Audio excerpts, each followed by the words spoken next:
Warren Buffett একবার বলেছিলেন, ক্ষমতা হলো তোমার কাছে সম্পদ স্বরূপ, সুতরাং এটিকে সাধ্যমতো খরচ করো এবং সঠিক উপায়ে ব্যবহার করো। কিন্তু বিগত সময়গুলোতে আপনারা দেখেছেন ক্ষমতার অপব্যবহার। কোনো কথা সরকারের বিপক্ষে গেলে তাকে নয়তো তার পরিবারের কাউকে হতে হয়েছে জেল, জুলুম, নির্যাতন, হয়রানি আর গুমের শিকার। কিন্তু তারা চেয়ে পাননি সঠিক বিচার, বলতে গিয়েও পারেননি না বলা হাজারো কথা। যে কথা যায়নি বলা, সে কথাগুলোই সময় হয়েছে বলার।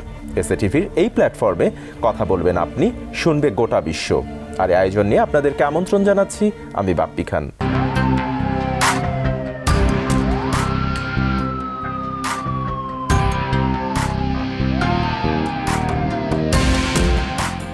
আজ আমাদের সাথে কথা বলার জন্য আমন্ত্রিত অতিথি হিসেবে স্টুডিওতে উপস্থিত রয়েছেন প্রাক্তন র্যাব কর্মকর্তা বরখাস্ত মেজর রেজাউল করিম রেজা। আমরা তার মুখ থেকে শুনবো তার সাথে ঘটে যাওয়া বেশ কিছু হয়রানি আর নির্যাতনের কথা এবং পাশাপাশি বিগত সময়ে তুলে ধরতে না পারা বেশ কিছু অপ্রিয় সত্য। জনাব রেজা, আমি শুরুতে আপনাকে স্বাগত জানাচ্ছি আমাদের স্টুডিওতে। কেমন আছেন? ধন্যবাদ, আলহামদুলিল্লাহ ভালো আছি। আচ্ছা, আমি শুরুতে যেমনটি বলছিলাম যে আপনি একজন সাবেক সেনা কর্মকর্তা, অর্থাৎ আপনি সেনা কর্মকর্তা থাকা অবস্থাতেই আপনি বরখাস্ত হয়েছেন, গুমের শিকারও হয়েছেন। আপনার সাথে যা কিছু ঘটেছে আমি এই বিষয়টি জানবো। তার আগে জানতে চাই যে 2009 সালে যে আমাদের বাংলাদেশের সবথেকে কলঙ্কিত একটি অধ্যায় পিলখানা হত্যাকাণ্ড 25-26 ফেব্রুয়ারির 2 দিন ঘটে গেল এবং সেদিন আপনি হয়তোবা ঘটনাক্রমে সেখানে উপস্থিত ছিলেন, ওই অত্র এরিয়াতে আপনি উপস্থিত ছিলেন এবং আপনি একজন প্রত্যক্ষদর্শীও সেই হিসেবে বলা চলে। আসলে সেদিন কি হয়েছিল, ঘটনার সূত্রপাতটা আপনার মুখ থেকে একটু জানতে চাই। আমাকে আপনার অনুষ্ঠানে আমন্ত্রণ জানানোর জন্য এবং আপনার মাধ্যমে, এসএটিভির মাধ্যমে দেশবাসীকে ধন্যবাদ এবং সবাইকে আমার অন্তঃস্থল থেকে শুভেচ্ছা। 2009-এর 25শে ফেব্রুয়ারি জাতির ইতিহাসে সবচাইতে যে কলঙ্কিত অধ্যায়, অর্থাৎ স্বাধীনতার যুদ্ধেও একদিনে এতগুলো আর্মি অফিসার কোথাও একদিনে মৃত্যুবরণ করেনি এবং এটা ছিল বাংলার ইতিহাসের সবচাইতে কলঙ্কিত অধ্যায়, যেখানে আসলে এটা কোনো বিদ্রোহ ছিল না, এটা পরিকল্পিত হত্যাকাণ্ড এবং সেখানে আপনার অফিসারদেরকে খুঁজে খুঁজে মারা হয়েছে। যারা ভাগ্যবশত 26 তারিখেও বেঁচে ছিলেন তাদেরকেও আপনার খুঁজে খুঁজে, কাউকে ম্যান হলে, কাউকে আপনার ফক্সহোলের ভিতরে বা কাউকে ড্রেনের ভিতরে, তো যেখান থেকেই তারা যোগাযোগ করার চেষ্টা করছিলেন সেখান থেকেই তাদেরকে ট্র্যাক করে করে এবং স্পেসিফিক লোকেশন ট্র্যাক করে তাদেরকে ওইখানেই শেষ করা হয়েছে। এমনও কথিত আছে, অর্থাৎ আমরা তো তখন বাইরে ছিলাম, আমরা জানি না, কিন্তু পরবর্তীতে যখন লাশ পাওয়া যায়নি তো তারপরে এমনও জানা গেছে যে উদ্ধারের নাম করে সাহারা খাতুন, ব্যারিস্টার ফজলেনুর তাপস এরা যে গিয়েছিল, এমনও আছে যে মেজর তানভীরকে, অর্থাৎ মেজর তানভীর সাহায্যের জন্যই ব্যারিস্টার ফজলেনুর তাপসের কাছে দৌড়ে যায় এবং সেখান থেকে ব্যারিস্টার ফজলেনুর তাপসের গাড়িতে উঠিয়ে তাকে নিয়ে যাওয়া হয়, এমনও কথিত আছে। এবং তার লাশটাও তো আজকে পর্যন্ত পাওয়া যায়নি। তার লাশ, সে 6 ফিট ছিল, তানভীর স্যার আমাদের 2 বছরের সিনিয়র, তো আলটিমেটলি আপনার ধরেন সে একদম 6 ফিট, প্রায় 6 ফিট লম্বা, 5 ফিট 11 ইঞ্চি প্রায়। তো তার লাশ হিসেবে অন্য একটি লাশ ধরে, যেটা আসলেই মানে কোনোভাবেই তার সঙ্গে মেলেনি। এখনো পর্যন্ত তানভীর স্যারের পরিবার এইটুকু মানে মনোকষ্ট নিয়ে বেঁচে আছে যে লাশটা অন্তত কোথায়, তো আদৌ সে বেঁচে আছে কিনা বা মারা যেয়ে থাকলেও লাশ কোথায়, সেটা একটা বড় প্রশ্ন থেকে যায়। আর 2009 সালের যে 25শে ফেব্রুয়ারি, সদ্য ইলেকশন শেষ হয়েছে, আর ধরেন আমরা তখন, মানে আমি ব্যক্তিগতভাবে আমি তখন র্যাব 3 অ্যাডজুরেন্ট ছিলাম, তো পায়ে আমার লিগামেন্টের সমস্যার কারণে সিএমএইচে থাকি। তো যেহেতু আপনার ধরেন আমাদের বাইরে বিভিন্ন ধরনের সোর্স কাজ করে, তো পানের দোকানদার, তারপরে রিক্সাওয়ালা, এরকম সোর্সের মাধ্যমে নিউ মার্কেট গেটের সামনে যে সমস্ত সোর্সগুলো ছিল তাদের মাধ্যমে খবর পাই যে পিলখানার মধ্যে একটা গ্যাঞ্জাম হট্টগোল চলছে। তো এই খবরটা পাওয়ার পরই সিএমএস থেকে রওনা দেই এবং আমাদের তখন স্পেশাল কোম্পানির একটা প্লাটুন ওইখানে ছিল, ওখানে তারা ইমিডিয়েটলি যায়। স্পেশাল কোম্পানিতে ক্যাপ্টেন শফিক ছিল এবং আনসারে একজন ডিএডিও ছিলেন। তো আলটিমেটলি সেখানে যাওয়ার পরে প্রাথমিকভাবে দেখি যে বিডিআরের জওয়ানরা তাদের মুখে গামছা বাঁধা, কারো কারো আপনার মাফলারের মতো জিনিস দিয়ে মুখ বাঁধা, এবং তারা খুব হট্টগোল করছে এবং তারা যে বিদ্রোহ করেছে, তারা কোনো অফিসারদেরকে বের হতে দেবে না বা তারা মানে আকাশের দিকে মুখ করে গুলি করছে। তো এইটা আসলে অলরেডি সারা দেশবাসী জানেন যে এই জিনিসগুলো। সবচাইতে কষ্টকর যে পার্টটা ছিল, অর্থাৎ আমরা র্যাব থেকে, অর্থাৎ আমাদের র্যাবের কাছে লেথাল ওয়েপন বলতে সবচেয়ে ছিল হচ্ছে 12 বোর শটগানগুলো ছিল। এটা তো র্যাবের কাছে থাকে। তো এই এক 12 বোর শটগান দিয়ে আমরা ফায়ার করতে করতে নিউ মার্কেট গেটটা দখলে নিয়ে নেই এবং মানে 25 তারিখ সকালে। আচ্ছা, দ্যাট টু বি আপনার 10:30টার দিকের ঘটনা।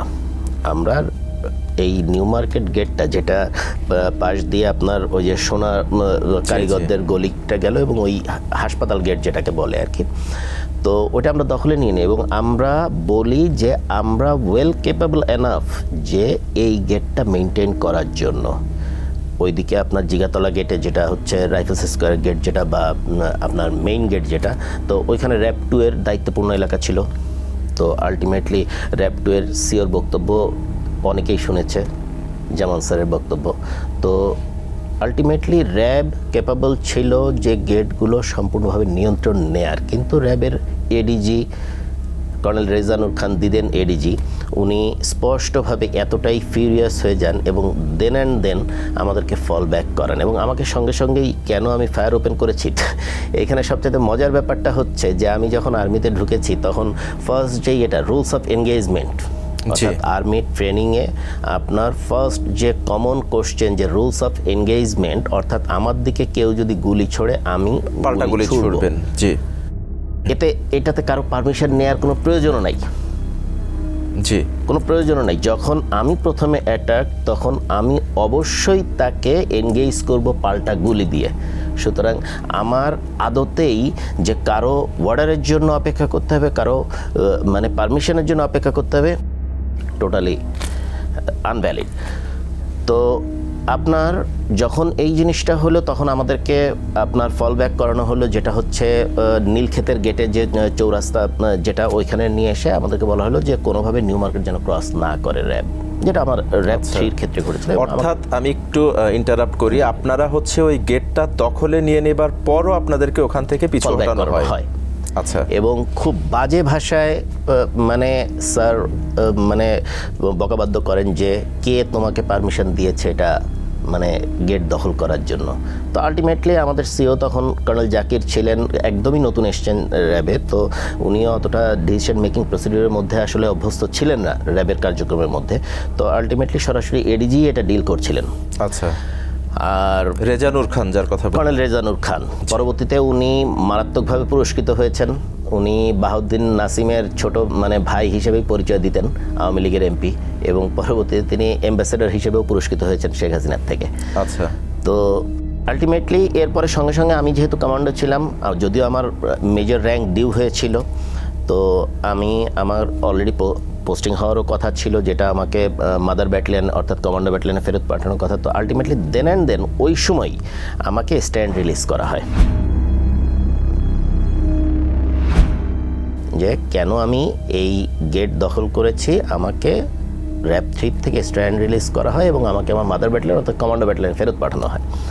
তো আলটিমেটলি তারপরে অনেকক্ষণ অপেক্ষা করি, দেখতে চাই যে না ঠিক আছে অন্যান্য আরও র্যাব আসে কি না, বা আমরা জুনিয়র গ্রুপের চারদিকে তখন অলমোস্ট একটা ভীতিকর পরিস্থিতি, কারণ র্যাব ওইখানে বারবার আপনার পারমিশন চাচ্ছিল যে আর্মি কখন আসবে, অর্থাৎ ফায়ার ওপেন করার জন্য আপনার 10:30টার দিকে, 11:30টার দিকে, এইভাবে করে প্রতি ঘন্টায় ঘন্টায় একবার করে র্যাব খালি পারমিশন চাচ্ছে। কিন্তু কোনো পারমিশন আসেনি বা আগানোর মানে দেওয়া হয়নি। এরপরে আমাকে ধরুন কমান্ডো ব্যাটালিয়নে ফেরত পাঠানো যখন হয়, কমান্ডো ব্যাটালিয়নের একটা ছিল, অর্থাৎ প্লাটুন সবসময় আর্মি হেডকোয়ার্টার অ্যাটাচ থাকে। তো সেটার সঙ্গে আমি এসে যোগদান করি এবং জানতে পারি যে সিলেটে অলরেডি C-130 যাওয়ার কথা এবং আমাদেরকে প্যারাশুট নিয়েও রেডি থাকতে বলা হয় যে আমরা ঠিক আছে অপারেশন করব।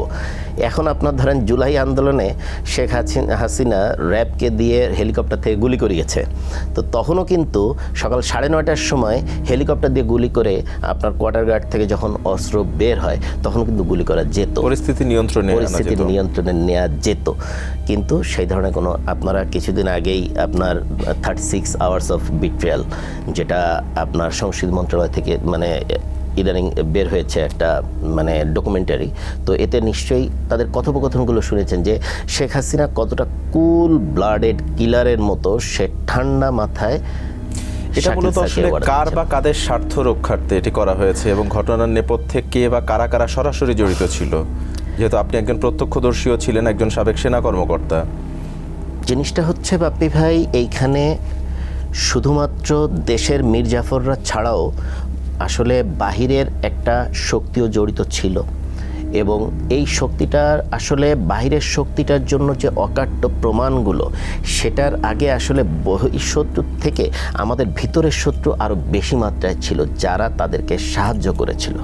অর্থাৎ সবচেয়ে বড় ব্যাপারটা হচ্ছে ইন্ডিয়াতে যেমন আপনি দেখেন যে বিএসএফ পরিচালিত হয় আমলা দ্বারা এবং তারা এতটা ওয়েল ট্রেইন না বা ডিসিশন মেকিংয়ে বা আপনার এই ধরনের মানে ফ্রন্ট লাইন যুদ্ধে তারা এতটা এক্সপার্ট না।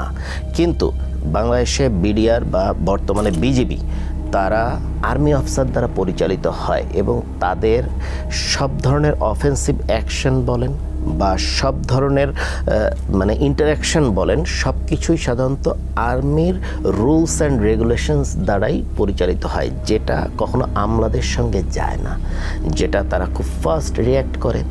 তারা কখনো আপনার ধরেন সীমান্তের এক চুল জায়গাও ছাড়বে না বা আপনার কেউ যদি সীমান্তের দিকে অ্যাপ্রোচ করে সঙ্গে সঙ্গে সেটাকে তারা রিটালিয়েট করবে।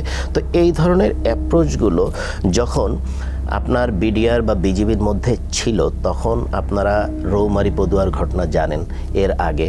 তো যে পরিমাণ আপনার ইন্ডিয়া এর আগে এই বিজিবি বা মানে বিডিআর দ্বারা আপনার তারা একটা অপমানজনক পরিস্থিতির শিকার হয়েছে। তো এই ধরনের একটা পরিস্থিতিতে আসলে আপনার ধরেন যে ওই যে ইন্দিরা গান্ধীর যে ইয়েটা যে মাথার দুই পাশেই ব্যথা হওয়া, তো আলটিমেটলি বাংলাদেশের এই বর্ডার ফোর্সকে বা বিডিআরকে দুর্বল করা ছিল হচ্ছে অন্যতম প্রধান উদ্দেশ্য।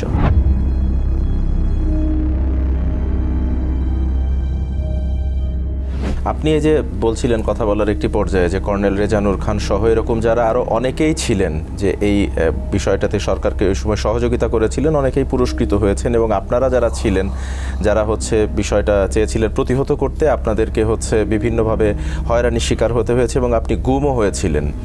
তো আমি সেই জায়গাটাতে আসবো, তার আগে যাবো ছোট্ট একটি বিরতিতে। বিরতির পর ফিরে এসে আমি আপনার এই কথাগুলো জানবো। দর্শক, কথা বলার এ পর্যায়ে সময় হয়েছে একটি বিরতিতে যাবার। কোথাও যাবেন না, ফিরছি খুব শীঘ্রই ছোট্ট একটি বিরতির পরেই।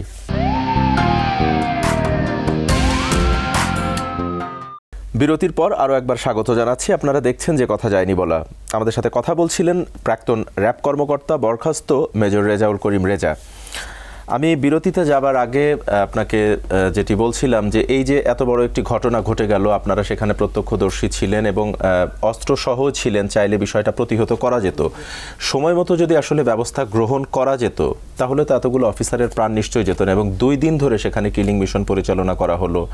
এই 2 দিনে আসলে আপনাদের কর্মকাণ্ডটি আসলে কি ছিল?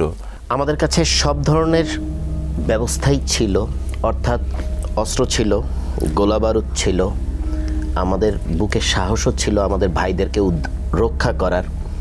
আল্লাহ পাক ভালো জানেন, যদি সেদিন আমাদেরকে অনুমতি দেয়া হতো তাহলে হয়তো বা বাংলাদেশের ইতিহাসটা অন্যভাবে লেখা থাকতো। এই 25শে ফেব্রুয়ারির কালো ইতিহাসের মতো বাংলাদেশের ইতিহাসে এরকম একটা কলঙ্কজনক অধ্যায় তৈরি হতো না।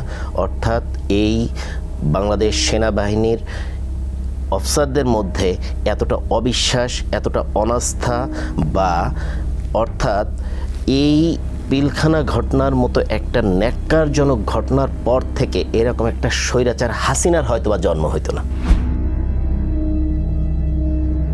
আচ্ছা, আপনি বলছিলেন যে এই যে আপনি বিভিন্নভাবে নির্যাতিত হয়েছেন, আপনাকে আপনার র্যাঙ্কও হচ্ছে সম্ভবত হোল্ড করে রাখা হয়েছিল, তো আপনাকে গুমও করা হয়েছিল।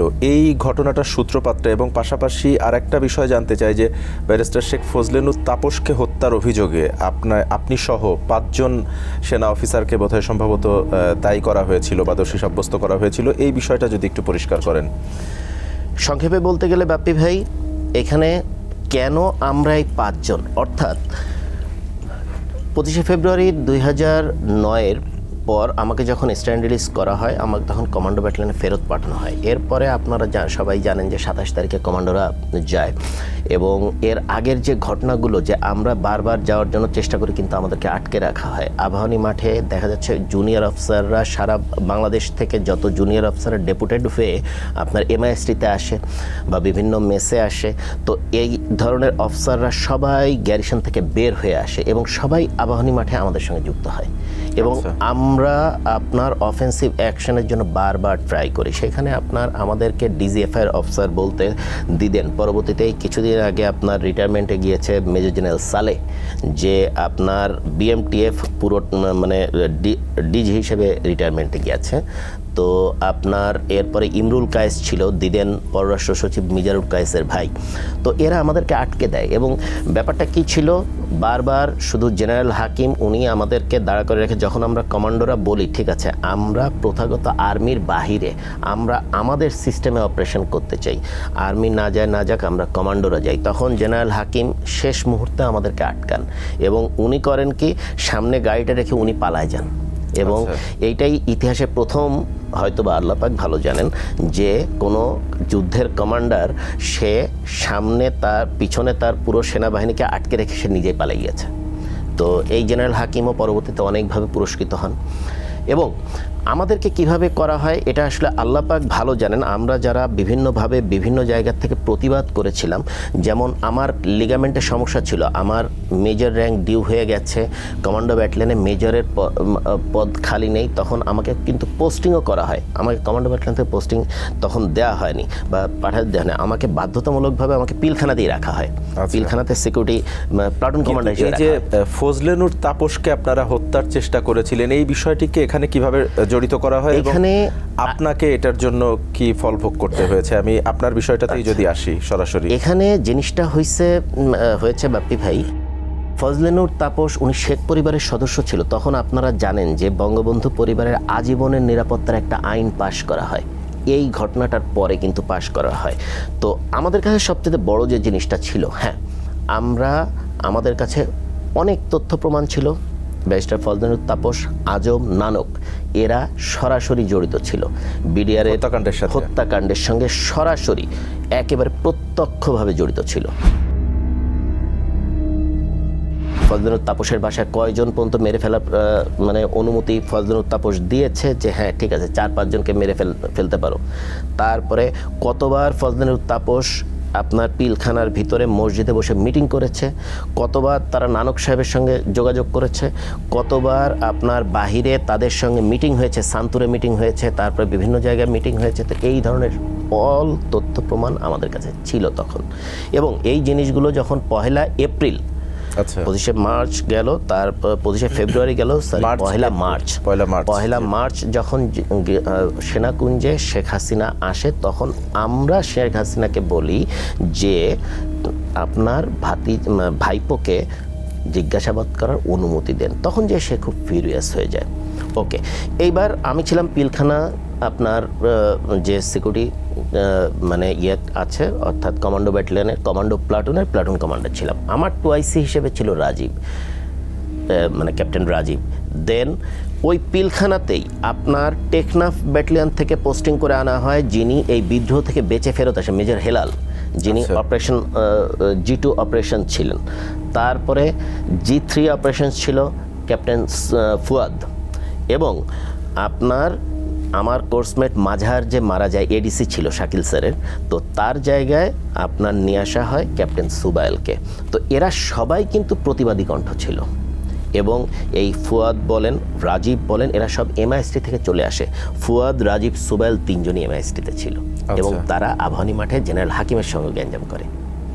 এরপরে আমাকে আপনার রেজানুর খানের সঙ্গে গ্যাঞ্জাম করতে হয় এই পিলখানার গেট দখল করা নিয়ে, এবং মেজর হেলাল বেঁচে ফেরত আসেন টেকনাফ ব্যাটালিয়ন থেকে, এবং জীবন আল্লাহ পাকের অশেষ রহমত ভাবি সহ কোনো রকম বেঁচে ফেরত আসেন, তাও পাহাড় ইয়ে করে, মানে লুকিয়ে। এবং এই 5 জনকেই তারা পিলখানা থেকে পিক করে। দেখেন আপনার এই ঘটনাটা ছিল মোস্ট প্রবাবলি অক্টোবরের দিকে 2009-এর, ওই পর্যন্ত কোনো ইয়ে নাই। তখন অল অন এ সাডেন তখন আমি কিন্তু পিলখানাতে, তো সন্ধ্যাবেলায় রোল কলে গিয়েছি, তো টিভির স্ক্রলে দেখছি যে দৈনিক বাংলা মোড়ে ভবনে একটি এসির কম্প্রেসার ব্লাস্ট হয়ে গাড়ির উপর পড়েছে এবং গ্লাস ভেঙে গেছে।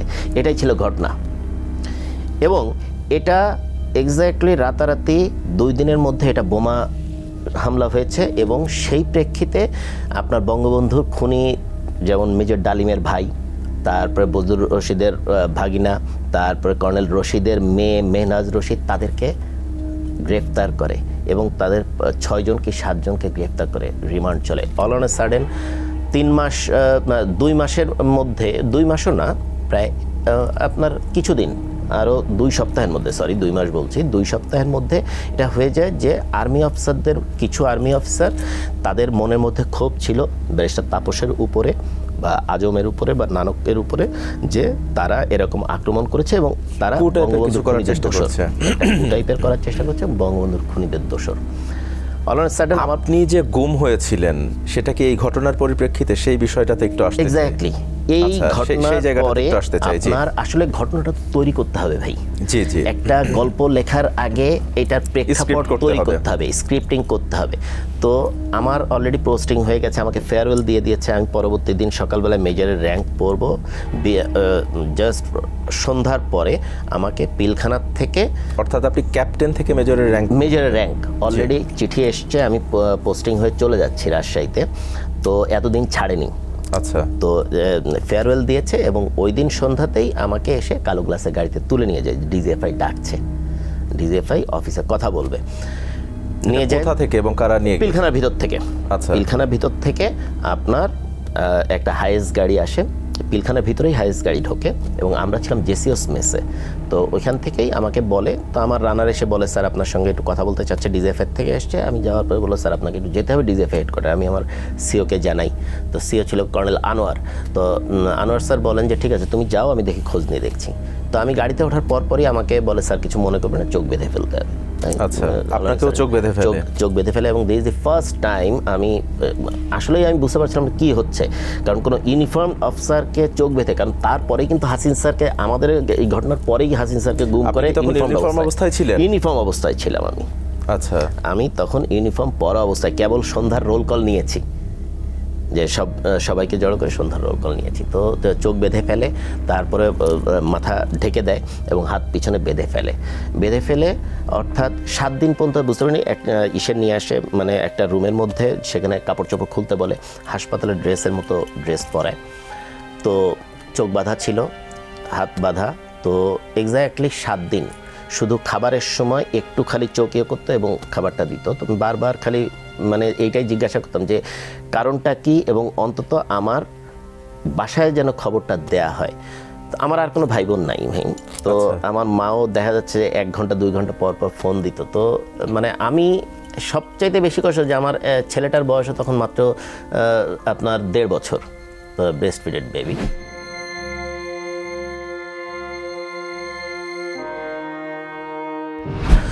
সাড়ে 7 দিন পরে আমাকে দেখলাম যে না, মনে হচ্ছে যে একটা এসি রুম বসানোর পরে চোখ খুললো। তখন যে আমি সামনে এই দিদেন কর্নেল সালেকে দেখলাম। এবং এই 7 দিন কি আপনার সাথে কোনো ধরনের কথাবার্তা বলেনি? শুধু খাবার, নির্যাতনও করেনি? তখন ওই 7 দিনের মধ্যে শুধু নির্যাতনই ছিল, হচ্ছে কোনোভাবে ঘুমাতে না দেয়া এবং খুব উচ্চ স্বরে কানের কাছে সাউন্ড দেয়া। এটা কিভাবে করতো তারা? মানে এটা হচ্ছে সাউন্ড বক্স ছিল। আচ্ছা, খুব উচ্চ স্বরে, যেহেতু হাত বাঁধা, চোখও বাঁধা, খুব উচ্চ স্বরে। মানে আপনি কানেও হাত দিতে পারছেন না চাইলে? হাত পিছনে বাঁধা,